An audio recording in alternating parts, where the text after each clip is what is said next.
maging akin ka lamang. Isang akda mula sa panulat ni Miss Honey Hearts. Ang ika-28 kabanata.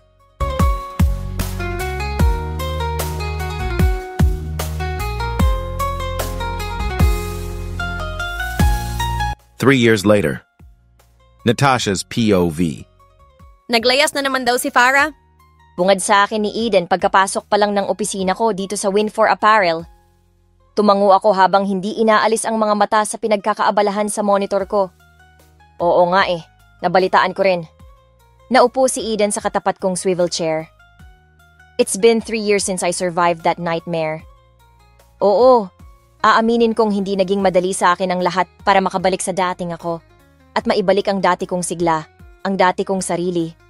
Alam mo, itong dalawang to, hindi ko rin maintindihan. Kung kailan naging mag-asawa saka pa nagkakalabuan. You heard it right. Mag-asawa na ngayon sina Leven at Farah. At last. At tanggap ko na iyon. Bago pa man sila makasal last year lamang, tanggap ko nang imposible talaga kami ni Leven. Dahil bukod sa hindi ako ang mahal niya, napagtanto ko rin sa paglipas ng mga panahon na naging masyado lang akong bulag ng naging labis na paghanga ko noon sa kanya. So I thought I wouldn't be able to make it without him just to realize that I was just infatuated.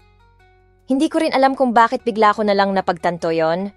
Siguro, I've matured as I have age or it's just because of my experiences. Ewan ko ba? Sa ngayon general manager na ako ng Win4 Apparel at si Kuya Xander na ang bagong chairman, walang ganoong ipinagbago ang buhay ko bukod na lamang sa muling pagbangon ko, sa sarili ko mula sa major stress at tuluyang pagkaka-move on mula sa nararamdaman ko kay Leven. Si Eden, ganoon at madaldal pa rin. Ang nagbago lang ay sina Farah at Leven na naging mas close sa amin magmula ng maikasal. I'm happy and I've no hard feelings for them both, kaya siguro hindi naging mahirap sa akin ang maging kaibigan sila matapos nilang maging ganap na mag-asawa. Hay nako, siguro alam ko na ang tawag sa nangyayaring ito. Karma. Patuloy na palatak ni Eden. Tiningnan at sinaway ko nga. Alam ko ang tinutukoy niya. Sinasabi niyang baka nagkakaganito sina Leven at Farah dahil kinakarma sa bastang pangiiwan ni Leven noon sa akin sa ere.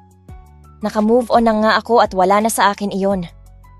Wala na akong hinanakit, kaya hindi ko iniisip na ang pagkakalabuan ngayon dahil sa parating pag-aaway ng mag-asawa ay sanhi ng karma. Again, I said I've no hard feelings for them both at hindi naman ako nasisiyahang nakikita silang nagkakaganito, na parati nag-aaway at nagkakalabuan. Oh, speaking of the devil. Napatingin ako sa pinto ng opisina at nakitang kapapasok lang ni Leven. Mukhang problemang problemado at stress. Hindi na nakapagtataka. Basta malalapit na kaibigan, hindi na kailangang dumaan sa sekretarya kong si Danet sa labas para papasukin ko dahil basta-basta na lang susugod ang mga ito dito na animoy feeling at home. Nat. Leven frustratedly brushed his finger through his hair. Pagkatapos noon ay diretso siya sa isang mahabang couch sa gilid at doon ay prenteng na upo na animoy pagod na pagod. Ano na naman ba kasing nangyari, Lev? Marahan kong tanong sa kaibigan. Inaway na naman ako kagabi at naglayas na naman siya sa bahay. Anya na tinutukoy ang asawang si Farah. Alam mo kung anong tawag dyan sa nangyayari sa inyo ng asawa mo ngayon? Karma. Pabalang namang singit ni Eden. Mariing napako ang tingin ni Leven sa sumingit, kaya siniko ko kaagad ang gaga para sawayin. Ano ka ba? Tumigil ka nga riyan! Iniiling na lang din naman yon ni Leven at pinagkibit balikat. Hindi na lamang pinatulan ng paratang ni Eden. Kung mayroon man kasing hindi pa masyadong nakaka-move on at may hard feelings pa rin sa dalawa, ay si Eden iyon. She's my best friend. Ang puso nga naman ng mga best friend, kapag nasaktan ang mga kaibigan nila, natural na mukhang mas affected pa sila kaysa sa mismong doon sa nabiktima. Same goes with Eden. Best friend ko siya, kaya alam kong lahat ng mga nagdulot sa akin ng sakit ay masama sa mga mata niya. Guess? Ganun talaga kalalim kung magmahal ang mga kaibigan. Leven buntis si Farah ngayon, di ba? Baka naman gusto lang maglambing o kaya gusto lang na lambingin mo siya. Baka kasi nagkukulang ka na ng time sa kanya at gusto niyang paglaanan mo rin siya ng attention mo. Malumanay kong opinyon sa lalaki. You heard it right. Farah's pregnant. 1 month pregnant. Magkakaanak na silang dalawa. Hindi naman ako nagkukulang I guess. Talagang busy lang ako these past few weeks sa mga inaasikaso sa bangko. See? Naghahanap talaga ng attention mo yun, Leven, sabi ko. Alam mo naman yung mga babaeng buntis, di ba? Masyadong sensitive, madrama. Sa wakas, nagpahayag na rin ng may sense at matinong opinyon si Eden. Oo nga, Leven. Baka hindi mo lang namamalayan. Sa sobrang pagiging busy mo, napapabayaan at hindi mo na pala siya napapansin. Baka naghahanap lang talaga ng atensyon kaya gustong maglambing at nagtatampo. Dugtong ko. Napahawak ang lalaki sa kanyang batok. Anong dapat kong gawin kung ganon? I smiled at him. Lambingin mo. Surpresahin. Make her feel na nandyan ka lang lagi para sa kanya, na may asawa siyang hindi siya pababayaan. Correct! Gatong pa ni Eden. Pag-usapan niyo yan ng masinsinan at alamin ninyo ang problema ng bawat isa nang sa ganon. Nagkakaintindihan at magtutulungan kayo. Hindi itong lagi na lang kayong nag-aaway. Sa huli napangiti na rin ng marahan si Leven at tumango sa mga payo at suhestyon namin ni Eden. Ganyan naman yan lagi eh. Sanay na kami ni Eden. Tuwing nagkakaproblema kay Farah, kami ang takbuhan at hinihingan niya ng payo. Sanay na rin siya kay Eden na palaging nananalat muna bago siya bigyan ng matinong payo. Sanay na kami sa ugali ng bawat isa, kaya matatag ang friendship namin. Tama kayo. Baka nga talagang nagkukulang na ako sa asawa ko. Hindi ba, Kalev? Nagkukulang ka na talaga. Hayan ulit si Eden. But anyway, hindi pa naman huli ang lahat eh.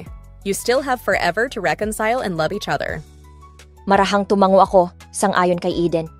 Suyuin mo lang, Lev. Mahal ka naman nun, kaya siguradong hindi ka naman matitiis ni Farah. Salamat sa inyo ha. Naku, wala yun. Alam mo naman kami ni Natasha.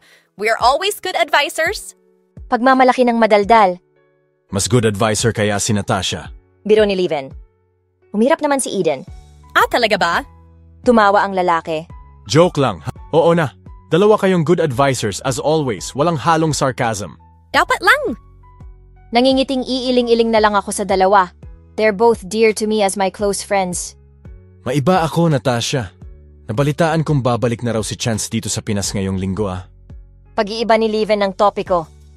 Ay, oo nga Nat. Diba birthday ng mommy niya sa araw na yon? Natigilan ako at biglang parang nanghina nang binanggit nila ang taong matagal nang wala at hindi ko na ulit nakita 3 taon na ang nakakaraan. Wilted dreams and highway signs, chasing shadows undefined. Roots in soil, dry as bone, wandering thoughts all alone. Sunflower fields calling on the breeze, fractured hopes, mountains of unease, eyes on horizon, no return.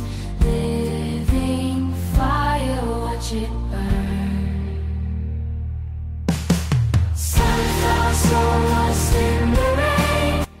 Itutuloy. Abangan ang susunod na kabanata.